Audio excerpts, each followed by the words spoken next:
हाय friends, मैं हूं Manav. Welcome to movie shoovy. करते हैं आपस में पॉजिटिव सा नमस्कार। मंडे वाला दिन है तो सबकी आंखें जो होंगी जड़ी रहेंगी बॉक्स ऑफिस के ऊपर के किस तरीके के कमाल होने वाले हैं। बहुत बड़ा ड्रॉप आएगा, स्टेबल रहेगा, कैसा रहेगा, ये सब चीज़ें। ऊपर से मानसून आ रहे हैं, गर्मी भी खूब थी, तो क्या मोमेंटम बना रहेगा जो सैटरडे संडे के अंदर अच्छी जंप आई थी। गौर करते हैं उसके ऊपर। पहले तेलुगु मूवी के बारे में बात करते हैं। कनप्पा डे 4 थोड़ा सा इसका थुप करके नीचे गिरने वाला मामला शुरू हो गया। सिर्फ 1.5 करोड़ रुपए आ जाया है, 1.5 करोड़ रुपीज। तो 23 प्लस 1.5 करोड़ रुपीज होता है 24.5 crore rupees. World wide total 36 crore rupees के आसपास है। तो ये जो इसका हाइप बना था नहीं जमा। मेरे ख्याल से लोगों ने अपने जितने भी वीडियोस बनाए हैं, रिव्यूज वगैरह भी जो बनाए हैं, वो ढंग से उन्होंने फीडबैक भी नहीं दिया। मैंने बड़ा दिल पे पत्थर रख के बहुत से ऐसे झाग निकलने वाले वीडियोस देखे हैं, लेकिन I don't think they have given the feedback right. तो अगर किसी को लगता है कि ढंग का फीडबैक सुनना है कि कनप्पा में क्या सही गया और क्या गलत गया, तो रिव्यू चैनल के ऊपर है, देख लेना। नहीं मन कर रहा था, आपकी इच्छा है।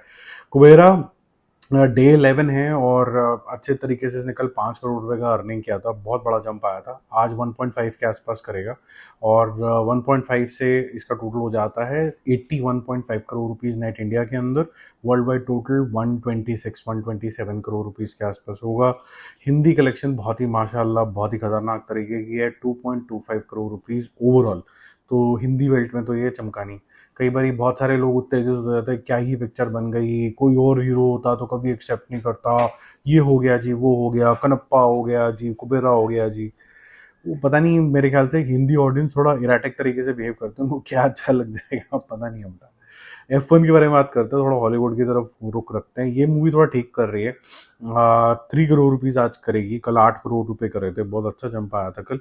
तो 26 करोड़ रुपीज के आसपास भी जा सकता है। हॉलीवुड की जो मूवीज होती हैं उनके नाइट शोज बहुत इंपॉर्टेंट होते हैं, क्योंकि सब लोग काम धाम खत्म करने के बाद भी लोग जाते हैं देखने के लिए हॉलीवुड की पिक्चरें देखने। तो 3 से 4 करोड़ रुपए आने की उम्मीद है इसके अंदर। हाउसफुल 5 की अगर बात करें तो भी अपना रन टाइम ऑलमोस्ट खत्म कर चुका है और 5 दिन के बाद तो बिल्कुल इससे उम्मीद नहीं कर सकते, क्योंकि हर पिक्चर में 1 महीना मैक्सिमम चलती है।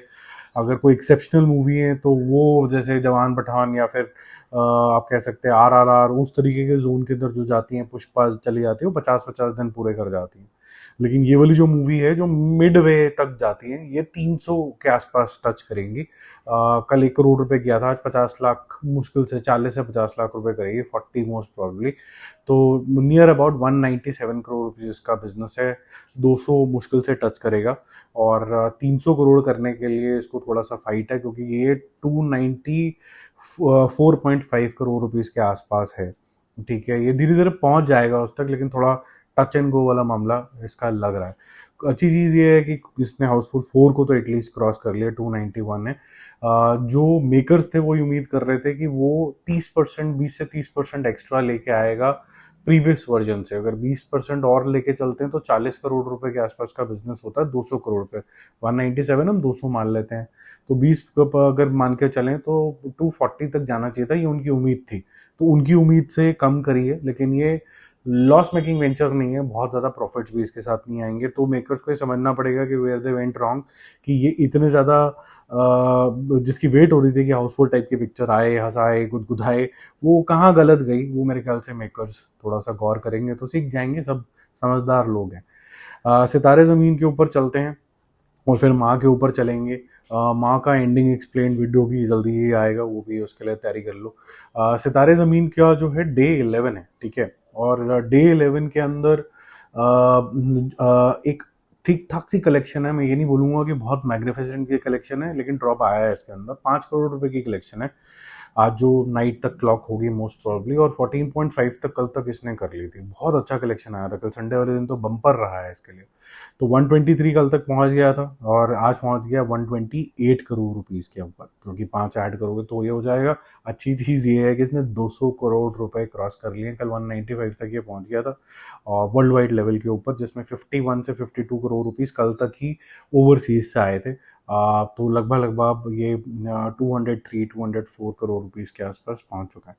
जो ठग्स ऑफ हिंदुस्तान है वो मैंने आपको बताया था 145 के आसपास है, तो अभी ये 128 पे पहुंचा, अभी थोड़ा सा मंजिल दूर है, लेकिन ये पहुंच जाएगा वहां तक भी। तो 200 करोड़ रुपए पिक्चर कर लेना और फिर ये बोलना कि भाई ये तो ना खुद ही बुकिंग कर ली आमिर खान ने, तो मतलब पहले वो 100 करोड़ की पिक्चर बनाएगा, फिर इसका बोले 200 करोड़ रुपए और खर्च कर लो, तो 300 करोड़ खर्च कर लिया उसने, कोई नहीं गया पिक्चर देखने के लिए, सारे शोज कैंसिल हो गए।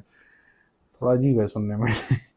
माँ के ऊपर बात करते हैं। देखो माँ मुझे लगा कि स्टोरी बहुत अच्छी है, उसके एग्जीक्यूशन के अंदर फ्लॉज हैं। मैं डायरेक्शन के ऊपर बोलूँगा कि जो समझ चाहिए थी इस तरीके की मूवी के लिए उसके अंदर वो ग्रेविटी नहीं आ पाई, तो एंडिंग एक्सप्लेन भी उसी जोन के अंदर जाएगा कुछ कि कहाँ ग्रिप लूज हुई है इसकी। डे 4 है इसका और ये ठीक स्टेबल है, 3 करोड़ रुपए करे हैं। हालांकि जो तमन्ना थी कि ये भी अगर 100 करोड़ रुपए तक पहुंच जाता है तो बस 75 से अगर 100 करोड़ भी कर लेता तो अच्छा रहता। ठीक है, तो 7.5 कल किया था, आज 3 करोड़ किया है। 18.5 टोटल इसका कल तक था, 3 और ऐड हो गया, 21.5 तक है। ओवरऑल बेसिस पे 30 करोड़ तक ये पहुंच चुकी है, 30 करोड़ रुपीज तक। ये मूवी अगर थोड़ी सी भी ढंग से बन जाती, वीएफएक्स थोड़े से और बेटर हो जाते, ये 100 करोड़ वाली पिक्चर का स्क्रिप्ट था। तो ये गलत चॉइस नहीं थी, जस्ट दैट इसका एग्जीक्यूशन के अंदर थोड़े से फ्लॉज हैं, लेकिन कई की जगह पे बहुत ज़्यादा स्मार्ट राइटिंग है। वो हम एंडिंग एक्सप्लेन के अंदर बात करेंगे कि इसकी जो स्मार्ट राइटिंग है कहाँ कहाँ आपको देखने को मिलेगी, जहाँ जो चीज़ अच्छी है वो हम ज़रूर बात करेंगे। ठीक है, बाकी हम जल्दी मिलते हैं और रिव्यूज़ और अपडेट्स के साथ। Stay connected, bye bye.